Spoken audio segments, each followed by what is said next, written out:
O nosso segundo caso é sobre o serial killer Tiago Henrique Gomes da Rocha. Tiago nasceu em 88 em Goiânia, Goiás. Ele é réu confesso de pelo menos 39 assassinatos. Ele matou durante 2011 a 2014. Ele foi condenado a mais de 600 anos de prisão. Foi uma das investigações mais difíceis da polícia de Goiás. E ele foi pego por um deslize dele mesmo. Por deslizes que ele cometeu, mas o ato da prisão em si ocorreu por acaso, numa blitz. Depois a gente fala sobre isso. Como sempre, né, a gente tem que voltar um pouquinho na linha do tempo para falar quem era o Tiago. E na verdade esse vídeo eu não vou falar das vítimas. Como no vídeo passado, eu não vou citar os nomes das vítimas, nem dos parentes de ninguém. Em respeito, em primeiro lugar, e porque o vídeo em si não é sobre os assassinatos, é sobre o serial killer Tiago. Quem era, como ele era, o que ele fazia, o que ele pensava, como ele chegou a cometer isso tudo, por que ele matou tantas pessoas. Então a gente vai dar ênfase na pessoa dele, nele, quem ele era. Começando lá na infância, Tiago, na verdade Tiago é uma constante. Ele sempre foi a mesma pessoa, desde pequenininho na escola, desde a sua infância. Ele sempre foi tímido, silencioso, quieto, na dele, nunca teve melhores amigos na escola. Ele se dava com os colegas, mas ele nunca foi de ter turma ou ir na casa de algum colega dormir ou algum colega ir na casa dele. Ele era solitário, desde criança.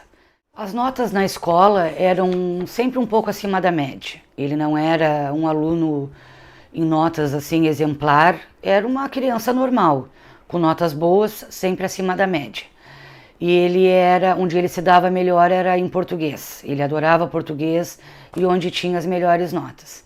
Os professores contam que ele era quietinho, era super vaidoso, ele era calmo, tranquilo, não incomodava, não criava confusão, não brigava com ninguém.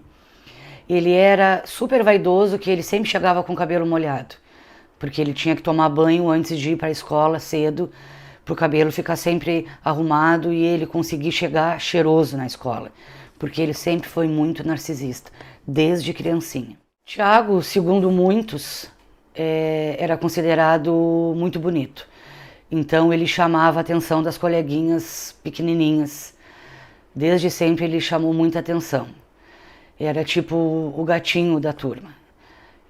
Mas nunca olhava para elas, nunca deu importância, nunca conversou muito. Ele, na verdade, ele não gostava muito que olhavam para ele, que prestassem atenção nele. Então, ele sempre demonstrou, desde sempre, a pessoa que ele era, narcisista, egocêntrico e psicopata. A avó de Tiago, a avó materna dele, era muito presente na escola. A mãe trabalhava muito, então não podia estar sempre na escola. Tinha que pegar um boletim, tinha que falar alguma coisa na escola, quem ia era a avó dele. A mãe dele raramente foi. E ele não faltava aula em hipótese alguma. As raras vezes que ele faltou aula era por uma gripe, por uma virose. Ele era presente todos os dias dentro da sala de aula. Era um aluno exemplar. Tiago abandonou a escola no primeiro ano do ensino médio. Aí mais para frente, depois já na vida adulta, ele fez um curso de vigilante.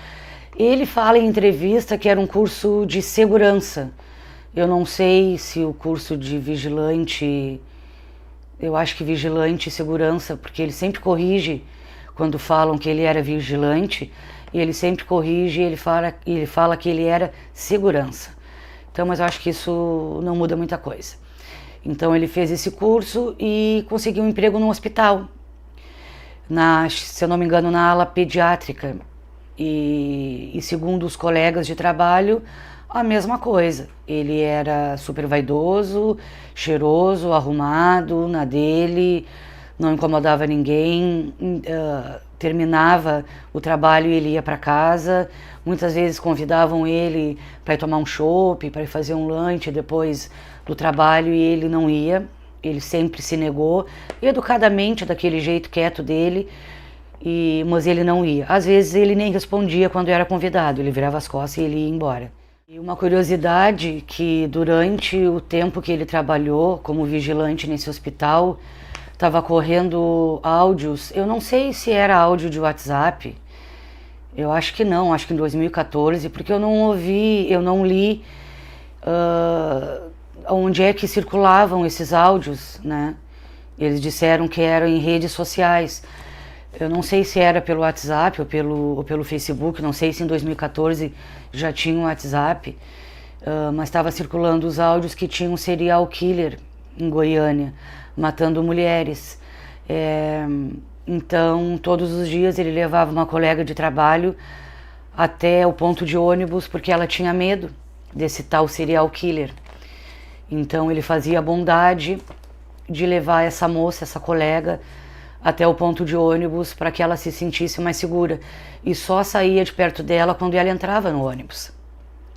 Aí então, quando ela entrava, ele virava as costas e ia embora, tipo missão cumprida. E mal sabia ela que ele era o serial killer que estava matando as pessoas. Os colegas de trabalho, tanto os colegas de trabalho quanto os vizinhos, não tinham queixa nenhuma dele, jamais imaginavam. Como todo o caso de psicopatia, de serial killer, de assassino em massa, de pessoas que cometem crueldades, nunca ninguém sabe, nunca ninguém imaginou, nunca ninguém sonhou que essa pessoa pudesse fazer isso. Tanto que os colegas de aula disseram que esse serial killer que aparece na mídia não é o Tiago que eles conheceram. A impressão que dá é que quando eles olham, não estão falando da mesma pessoa. Não é a mesma pessoa, eles não creem que seja a mesma pessoa. Porque eles ficam tão pasmos e tão horrorizados porque não condiz da maneira que Tiago se portava e como ele era, né? Então as pessoas chegaram a dizer isso, que aquele Tiago não é esse mesmo serial killer. Isso porque ele era discreto, ele não chamava atenção, ele fazia de tudo para não chamar atenção, ele não queria ficar em evidência. Então talvez ele passasse desapercebido.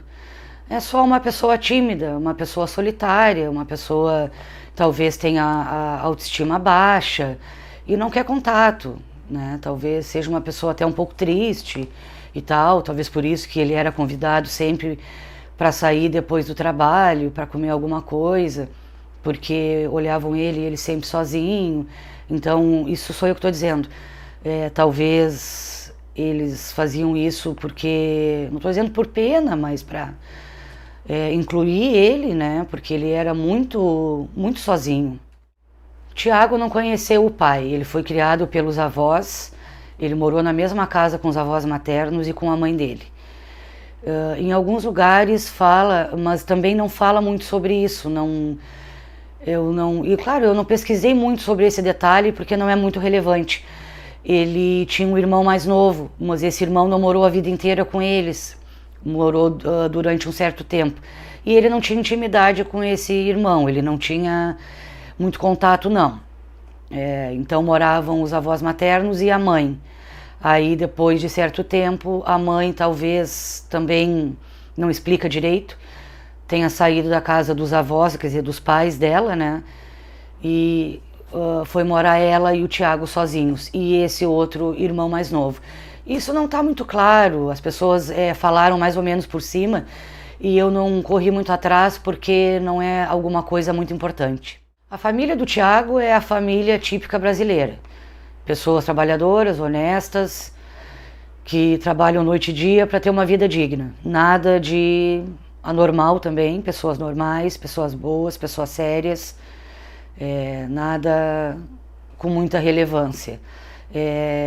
Um fato triste que ocorreu é que o avô dele, esse avô materno, quando soube de tudo isso, tentou suicídio. Tentou contra a própria vida dele. E ele toma remédio para depressão até hoje, segundo o avô, numa entrevista que ele deu. Até hoje ele toma medicamento e até hoje ele é doente por isso. Ele se tornou uma pessoa enferma mentalmente por causa do que o neto fez. Tiago não conheceu o pai dele. A mãe dele teve uma relação com o pai dele e quando estava grávida esse pai abandonou e nunca mais apareceu. Então ele nunca conheceu. Em entrevista o Tiago falou que tinha momentos na vida dele que ele queria que o pai dele retornasse para casa, que ele queria conhecer o pai, porque a mãe dele trazia, segundo ele, drogados para dentro de casa, prostitutas, travestis, que segundo ele não eram pessoas boas e que ele não suportava conviver com aquilo diariamente, com essas pessoas que a mãe trazia para dentro de casa. Então, em vários momentos ele queria que o pai dele aparecesse, tipo, para salvar ele, para voltar para casa, para ele não ter que passar por aquilo. Uma curiosidade também é que ele fala que ele sofria bullying, algo que não é muito diferente do que todos aqueles que matam falam, né? Isso a gente não tem como saber se é verdade, porque saiu da boca deles e o que sai da boca deles, às vezes, infelizmente, a gente não pode crer em tudo, né? Mas segundo ele sofria bullying na escola e esse bullying era de forma agressiva, de forma física, tipo, ele apanhava na escola. E ele comentou também que aos 11 anos ele sofreu uma tentativa de violência sexual de um vizinho, que não foi consumado essa violência e que ele pensou em matar ele quando ele crescesse, mas ele não encontrou mais esse vizinho, não sei se ele se mudou ou o que foi que aconteceu. Algo importante de ser comentado essa questão que eu comentei, que eu falei que segundo ele, a mãe levava prostitutas e travestis e drogados para casa, para dentro de casa, que incomodavam ele. O delegado comentou em entrevista que as vítimas, ele procurava vítimas que se parecessem com a mãe dele, que tivesse cabelo comprido, e que é como se ele estivesse matando a própria mãe, que na verdade ele odiava a própria mãe, que cada vítima feminina que ele tirava a vida é como se ele estivesse aniquilando a própria mãe, porque ele não gostava dela, por causa dessas coisas que eu comentei, que ela levava essas pessoas para dentro de casa, ela trabalhava demais também, não ia na escola porque ela trabalhava demais, não tinha tempo para cuidar ele, como sabia que a mãe dela, a avó dele, cuidava, fazia essa função toda, ela ficava tranquila talvez, né? Porque tinha lá a avó presente. Então o delegado disse que é nítido que ele procurava nas vítimas a figura da mãe. Exterminando a vítima, ele exterminava a mãe dele.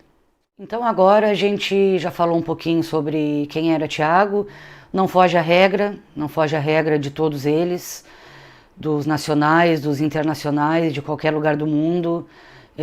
São psicopatas que nunca chamaram atenção, que nunca ninguém percebeu, e depois que aconteceu isso tudo, as pessoas ficaram de boca aberta, apavoradas, que nunca imaginaram, né? Então a gente deu uma passada pela vida dele para vocês entenderem que ele era uma constante. Ele, desde o início, desde que nasceu até ser preso, ele era a mesma pessoa. Ele nunca incomodou, nunca deu problema e nunca ninguém viu nada. Então agora que a gente passou por essa linha do tempo, então agora a gente vai entrar nos fatos em si. A polícia de Goiânia demorou muito tempo para aceitar e para declarar que se tratava de um serial killer. Eles demoravam bastante tempo Eles demoraram muito para fazer essa declaração. Tem até uma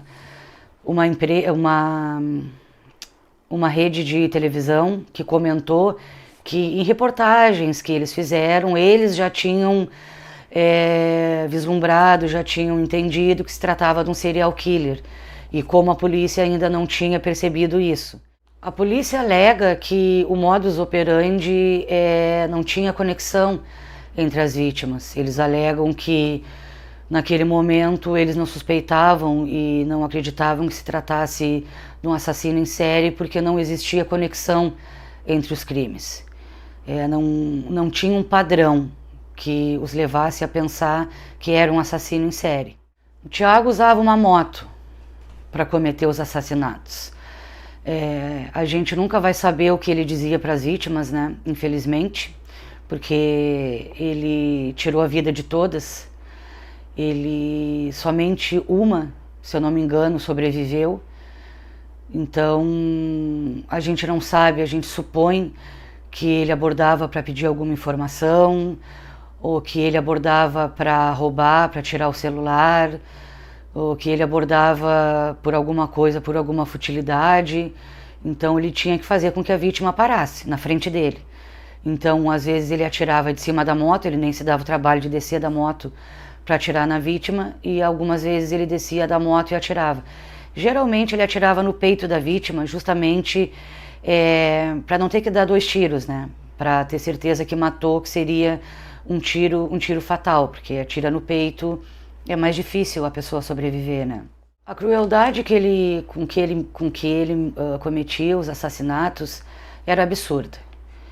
As vítimas, em alguns lugares eu li que ele não chegava a dizer nada para a vítima. Ele parava a moto do lado, a pessoa olhava, porque se assustava, tinha alguém ali do lado, parada do nada, e ele puxava o gatilho. Então, tanto quando ele abordava e dizia alguma coisa, ou quando ele não dizia nada e só atirava, nos 2 casos a vítima não tinha chance de defesa alguma. A pessoa morria muitas vezes sem nem saber de onde vinha o tiro. E na maioria das vezes, com certeza, não via o rosto. Não via o rosto porque ele usava capacete. Mas não conseguia talvez nem prestar atenção na cor do capacete, porque era muito rápido. As pessoas não viam da onde ele vinha. Era tudo muito célere, não tinham noção do que estavam acontecendo. Morriam sem defesa alguma, sem poder gritar, sem pedir socorro, sem poder ao menos correr. E depois que ele matava, ele saía com a moto, sem correr de moto. Ele saía normalmente, devagar, andando normalmente, ele não acelerava. Ele saía como se tivesse tomado um copo d'água, sem sentir nada. Implacável, frio, ruim, maligno. Com tudo isso rolando, ele matou durante 3 anos, né? Mas foi em 2014 que as pessoas ficaram sabendo que isso veio à tona, que a mídia incorporou isso daí, todo mundo ficou sabendo. Quando isso aconteceu, que o Estado, nem era só a cidade, né? O Estado ficou a par disso tudo, que existia um serial killer. As mulheres não saíam mais sozinhas na rua, nem de dia, porque ele matava as pessoas de noite e matava de dia, tipo 3 da tarde, com sol ele matava também. Então as mulheres não saíam mais, quando iam trabalhar, saíam em grupo, ou um parente ia levar e buscar. Com qualquer mulher que tu parasse na rua, que tu perguntasse alguma coisa sobre isso, ela sabia sobre o serial killer, e ela ia te dizer que ela não saía para a rua. Ela ia te dizer que ela saía em grupo, ou que ela pedia para o marido, o irmão, levar e buscar. Muitas diziam, a maioria delas dizia que tinha medo de comprar um pão na padaria, que até não estavam fazendo isso mais todos os dias. Compravam pão para 2, 3 dias, para não ter que ir todos os dias na rua. Agora vocês imaginem o que foi esse tempo em Goiânia, o que foi que ele causou, o que ele fez, o que tão grandioso foi que parou o estado inteiro. É uma coisa absurda, é uma coisa sem precedentes. Ele é um dos maiores serial killers do Brasil e eu acho que até do mundo. Os parentes das vítimas choram e aquela pergunta que não quer calar, né? Que eu acredito que em todos os casos seja a mesma pergunta. Por quê? Por que ele fez isso? Por que ele fazia isso? Qual era o motivo? É uma dor sem fim, além de perder um ente dessa forma trágica, eles se questionam o porquê disso. Eu, na minha humilde opinião, eu acho que a maioria aqui vai concordar comigo, porque ele era ruim, bandido. Ele não tinha um motivo. As pessoas não tinham feito nada para ele, o motivo era se satisfazer. Era se sentir feliz, se sentir bem, com seu ego massageado, contente. Isso deixava ele contente, então ele fazia isso não porque tinha raiva da pessoa em si, era para ele ficar bem. Tanto é que ele falou em entrevista, quando foi perguntado por que ele fazia isso, o que acontecia na cabeça dele. E ele só dizia que ele sentia um calor, ele sentia uma quentura, e aquilo se tornava incontrolável. Ele não conseguia controlar aquilo, ele não conseguia parar de pensar, e aquela quentura era absurda. E ele finalizou com um sorriso nítido no rosto, dizendo irresistível. Era irresistível. Ou seja, era irresistível. Ele matava porque era irresistível. É absurdo. E uma curiosidade, uma entrevista que o pai de uma vítima deu, ele falou para o repórter que a dor que ele estava sentindo, que a família toda estava sentindo, era irresistível. Era insuportável, era sufocante, que não dava para viver com essa dor. Ele usou a mesma palavra sem saber. A mesma palavra, o mesmo termo ele usou sem saber que o assassino da filha usou para catalogar o sentimento dele, para fundamentar as mortes. Então agora a gente já está se encaminhando para o final do vídeo, vamos falar agora sobre as pistas. Como o Thiago foi pego, como a polícia, na verdade, pego ele foi por acaso, né? Como descobriram que era ele. Porque a prisão em si foi numa blitz por acaso. Então as pistas, a investigação durou 50 dias e a polícia analisou câmeras, analisou moto e analisou os roubos que ele cometia também. Então agora a gente vai entrar nessa parte aí. Os primeiros 13 homicídios aconteceram em bairros vizinhos, muito perto uns dos outros. O que leva as pessoas a pensarem como a polícia demorou tanto para declarar que se tratava de um assassino em série. Porque o modus operandi, às vezes, em muitos casos, tem serial killer que mata homem, mulher, criança, negro, branco, gay, hétero. Ele não escolhe, ele só tem prazer de matar. Então não são em todos os casos que existe um padrão. Há casos de serial killers que não existe padrão algum. Existe, às vezes, o que leva a polícia a descobrir que se trata de um deles é que os crimes ocorrem em locais próximos uns dos outros. Então a polícia se atina e percebe que é feito pela mesma pessoa, né? Então vamos para as pistas. A pista número 1 são as câmeras de segurança. Em novembro de 2012, o Thiago é flagrado assassinando um morador de rua que dormia. Ele olha o morador, ele desce da moto e naquele silêncio dele, naquela calma de passos lentos e tranquilos, ele tira a arma de dentro da bolsa, acho que era da bolsa ou da jaqueta, usando o capacete, e atira na cabeça do morador de rua. Ali ele morre dormindo. Ele nem viu que morreu. Em 2014, o segundo flagrante de câmera. Uma menina de 14 anos está indo se encontrar com a mãe e está indo pegar o ônibus. E ele era de dia, ele ataca essa menina, não sei se para pedir alguma informação, ela para e ele atira nela, ele atira no peito dela e ela cai morta ali mesmo. Tava passando um caminhão, só tem uma entrevista de um caminhoneiro, eu não sei se o caminhoneiro viu o ato em si ou viu a moto saindo só, mas o caminhoneiro conta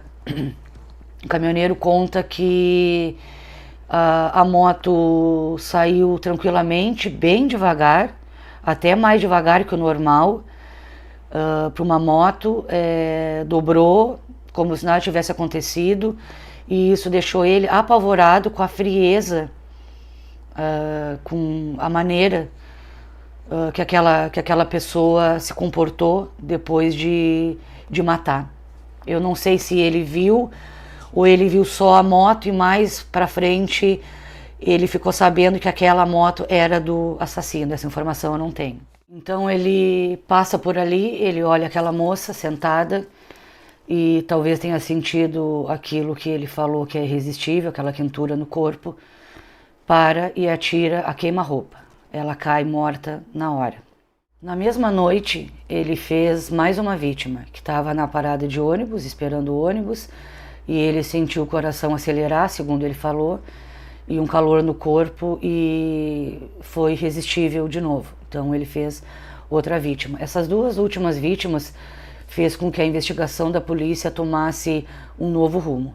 Então a polícia tentou refazer os passos de Tiago. Em câmeras de segurança, pegaram ele fazendo o retorno contramão, porque ele viu essa moça no bar e sentiu uma vontade muito grande de matar ela. Então ele fez o retorno, contramão mesmo, para voltar na frente do bar e cometer o crime. Então tem câmeras de segurança mostrando esse motoqueiro, a cor da moto, capacete, mais ou menos o tipo físico. Eles já sabiam que era uma pessoa bem alta, uma pessoa branca e uma pessoa magra. Isso eles já sabiam. Então eles começaram a refazer os passos e viram essa câmera, não ele cometendo o crime, mas ele fazendo esse retorno contramão. Então ali eles começaram a seguir ele. Eles descobriram uma padaria, acho que era na frente desse barzinho, e pediram as imagens das câmeras. E essa padaria prontamente entregou as imagens. E ali a polícia se deparou com o que eles mais queriam. O que eles nem imaginavam que iam ter esse filé na mão, né? O assassino da moça do bar era o cara que assaltou a padaria duas ou três vezes, se eu não me engano. A mesma moto, o mesmo capacete. Eles comentam até que era o mesmo sapato, que era um sapatênis preto com bordas brancas. E aquele jeito dele calmo, né, de ser nas imagens é horrível de ver, porque ele puxa a arma na padaria e ele pega o dinheiro com movimentos lentos. O braço dele, a mão dele é lenta, o jeito que ele caminha é extremamente calmo, é muito lento, é tranquilo. A polícia percebeu que a maneira que... detalhes, né? Detalhes que a polícia percebe e nós não, né? Detalhes pequenos, a maneira como ele subia na moto, por exemplo. Nessa padaria mostra ele subindo calmamente e ele, quando ele puxava a perna e levantava a perna para subir na moto, ele fazia um arco bem grande, porque ele tinha 1,90 de altura. Por ele ser bem alto, ele fazia um arco com a perna na moto para subir na moto. Então as duas vezes que ele assaltou a padaria, 2 ou 3 vezes, era da mesma forma. Então eles viram que era a mesma pessoa pelo arco que ele fazia com a perna e pela maneira que ele andava. Ele assaltou, a polícia conseguiu também imagens de uma lotérica, porque ele não era fraco, ele assaltava a lotérica também. Não era só padariazinha, barzinho, locais assim, ele assaltou lotérica também. A maneira como ele caminhava, com os pés para fora, levemente atirando os pés para fora. Todos esses detalhes a polícia juntou. Foi isso aí que serviu para a polícia conseguir chegar até ele. Outra pista muito importante, a pista número 3, foi a moto. A moto dele era a única na cidade, porque tinha para-choque duplo, cromado, é bem caro. Tinha adereços na moto, eu não entendo de moto, coisas na moto que a tornavam única. Aquela moto, tu não achava em qualquer lugar aquela moto. Tinha um adesivo da Honda na traseira da moto, coisas cromadas que chamam atenção, que quem gosta de moto coloca, né? Coisas caras, elementos caros que ele colocava ali. Isso tudo com o dinheiro dos roubos, né? A pista número 4 tem a ver com as placas. Quando ele matou a moça no bar, uma pessoa conseguiu anotar a placa parcialmente. Mas a polícia faz muito com pouco, né? Mesmo com essa placa parcial, eles conseguiram entrar no sistema e identificaram que essa placa tinha sido furtada. Tinha comunicação de furto dessa placa. Então, cada dia ele usava uma placa diferente, ele furtava as placas. Ele, na maior cara de pau, ele ia trocando as placas para não ser pego, né? Só que aconteceu um deslize da parte dele. Ele não estava nem aí, ele era tanta adrenalina para matar, ele pensava só nele, ele era tão narcisista, assim, era um narcisista extremo, que ele pensava só nele, que ele se descuidou. Porque o centro do mundo era ele, o foco do mundo era ele. Ele só pensava no bel prazer dele. E nesse momento ele se descuidou. Ele entrou num hipermercado atrás de placa, só que ele entrou nesse hipermercado com capacete na mão, com o rosto à mostra. E tinha câmeras e filmaram nitidamente o rosto dele. Filmaram o rosto dele, filmaram ele furtando a placa tranquilamente. Tinha até uma mulher, acho que com o filho pequeno, ali perto, e ele furtando, agachado, com chave, roubando a placa, nem aí, não dando a mínima, colocou na mochila e saiu tranquilamente. Só que foi nesse deslize que a polícia descobriu 100% quem era o serial killer de Goiânia. Então agora a polícia só precisa de um descuido dele. A polícia já tem todos os elementos. Claro, o delegado não falou toda a investigação, todos os elementos da investigação, porque a polícia não fala, né? A polícia abre algumas coisas, não abre o jogo, porque não vai falar sobre a maneira que as investigações ocorrem, né? Isso segue em segredo, lógico. Então, algumas coisas que o delegado podia falar, ele falou, né? Então, ele não falou tudo que eles tinham, todas as pistas que eles tinham. Mas as mais importantes eu creio que ele tenha dito, né? Então agora, com todas elas na mão, eles só precisavam de um descuido, que o Thiago desse um deslize, e aí eles iam colocar a mão nele. 2 dias antes do Thiago ser preso, ele cometeu uma tentativa de homicídio. Tinha um casal de namorados, noivos, num barzinho, fazendo um lanche, e ele olhou, sentiu aquela vontade, e parou, e primeiro ele pediu o celular. O namorado deu o celular e pensou que ali teria acabado, que era só um assalto normal, e o Thiago iria embora. Só que não, ele sacou a arma e atirou 2 vezes no peito dessa moça. E nas 2 vezes, graças a Deus, a arma falhou. Só que quando a arma falhou as 2 vezes, ele ficou muito furioso. Então ele deu um chute no rosto dela, quebrando o rosto dela. O nariz, eu não sei se quebrou, o maxilar também, isso eu não sei. Aí subiu na moto, tranquilamente, o namorado disse isso, tranquilamente, e foi embora. Então agora, para finalizar as pistas, a sexta pista, que são as impressões digitais e a carta. O Thiago era tão psicopata, eu vou dizer de novo, eu estou sendo redundante com esses nomes, mas ele era isso, né? Não tem como a gente não repetir várias vezes. Porque é tão absurdo o narcisismo dele, era uma pessoa extremamente egocêntrica, né? Se sentia onipresente, uma pessoa ao extremo. Ele teve a capacidade de escrever uma carta para a polícia. Ele escreveu uma carta para a polícia dizendo que a intenção dele era matar e que ele ia matar muito mais e que ele era um serial killer.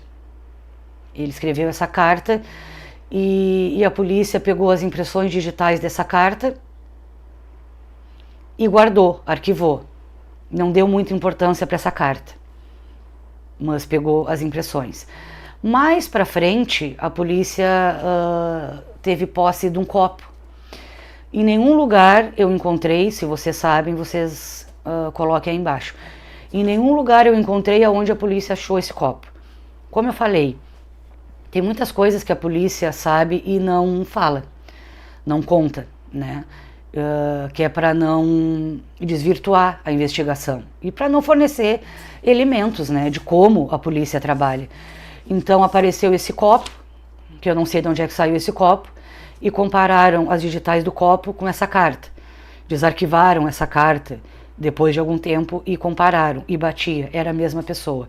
Então ali a polícia tinha, assim, já tinha todos os elementos, né, que eram as imagens, mas ali a polícia tinha algo material, algo palpável, a digital dele, né. Isso daí é uma coisa que é incontestável, isso é uma coisa científica, é uma prova científica, não tem como contestar. Então, Thiago, em 14 de outubro de 2014, estava indo para o trabalho tranquilamente e se deparou com uma blitz. Eu também não entendi essa história da blitz. Eu não sei se era uma blitz para carro, essa blitz normal da polícia na rua, ou se era uma blitz da delegacia dos investigadores, blitz para abordar carro para tentar achar o assassino. Eu não sei, eu acho que é uma blitz normal, mas ali estavam os policiais, dois deles que faziam parte da equipe de investigação sobre o tal serial killer. E aí Thiago passou, indo para o trabalho, e foi parado na blitz, e na hora os policiais, porque tinham a imagem lá daquele hipermercado, ele furtando a placa, na hora perceberam que era ele. Imagina a felicidade deles, desses dois profissionais, quando conseguiram pegar ele, né? Então, Thiago, na hora, já se rendeu, não resistiu em nenhum momento, e ali mesmo ele confessou que ele era o Thiago e que ele era a pessoa que estavam procurando, que ele era o serial killer. E no outro dia, 15 de outubro de 2014, ele pega a lâmpada da cela dele, quebra aquele vidro, ele passa nos pulsos e tenta tirar a própria vida. Ele levou seis pontos, né? Socorreram ele imediatamente, levou 6 pontos, não sei se 6 em cada braço, ele passou nos 2 braços ou 3 em cada braço, e tudo bem, sobreviveu tranquilamente, porque eles não morrem, né? Nem que eles tentem, eles matam com a maior facilidade do mundo, mas eles não morrem. Mesmo eles tentando se matar, eles não morrem. Thiago Henrique Gomes da Rocha, desde então está preso, vai sair em 30 anos, ele está preso desde 2014, aí é só vocês fazerem as contas aí, ele nasceu em 88, só vocês fazerem as contas que ele, com quantos anos ele vai estar solto na rua de novo, eu não sei fazer conta, eu fiz a conta, mas eu me esqueci, mas é tipo, acho que 50 e poucos anos, né, eu não sei, 60 e poucos anos, bem jovem, porque hoje em dia as pessoas com 60 e poucos anos são bem jovens, trabalham e fazem tudo. então bem jovem. Então ele vai estar solto, ele não vai ser um senhor caquético, isso se ele estiver vivo até lá, né? Mas uma pessoa com 60 e poucos anos é capaz de trabalhar, capaz de ter uma vida ótima, saudável. Ele vai estar entre nós novamente, né? E isso aí assusta um pouco, porque segundo o Guido Palomba, claro que eu não poderia, eu acho que em todo vídeo eu vou falar no Guido Palomba, no psiquiatra forense que eu adoro, segundo o Guido Palomba, a gente fica com medo mesmo, né? Porque Guido Palomba diz o seguinte: fará enquanto viver, só a morte cessará. Então, um serial killer não para. Ele pode parar um tempo, até anos, até mais de uma década, até 20 anos. Mas assim que acender aquilo nele de novo, isso em qualquer serial killer, acende aquilo nele, no caso do Tiago, daquele calor, aquela quentura, aquele coração que acelera, e ele sente aquilo que é irresistível, segundo ele pode matar de novo. Então, do que adianta ele pegar mais de 600 anos se ele vai cumprir só 30? E com 60 e poucos anos, ele vai estar solto na sociedade, no meio de nós, novamente.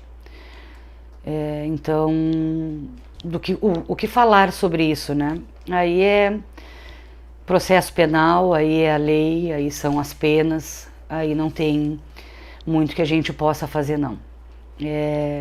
As pessoas de lá, claro que ainda falta muito tempo, né, para isso, e quando ele cumprir a pena, se ele estiver vivo, mas o que eu tenho para dizer é o seguinte: as pessoas de Goiânia que nunca esqueçam dele, que nunca esqueçam, porque daqui, tá preso desde 2014, tá 6 anos preso, daqui 24 anos ele tá livre de novo.